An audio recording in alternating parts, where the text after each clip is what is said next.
There's someone new at the head of the Sojitz G Auto Philippines, or SGAP, authorized distributor of Geely vehicles in the country. Well, not exactly new, as Yosuke Nishi has been promoted from Executive Vice President to President and CEO of SGAP to replace Mikihisa Takayama. The latter has left the country to take up a new assignment in Sojitz Corporation in Tokyo, Japan. Under him, SGAP established a good presence for the Geely brand with the great success of the Coolray and the strong support from the Ascara and the Okavango. It may only be right that Nishi now heads SGAP. He works as an executive in the automotive sector of the Philippines from 2012 to 2018 and is instrumental in bringing the Geely brand to the country. Since I am really fascinated by the Filipino culture, I wanted to come back to the Philippines, and during my short stay in Japan, I had been visiting the Philippines for the preparation of the establishment of SGAP. I have worked on getting an approval from Sojitz to establish the Geely business, he said.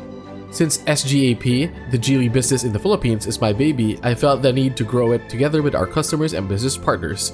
I wanted to assure everyone that SGAP, Geely Philippines, can give the best services and experiences to the customers, he added.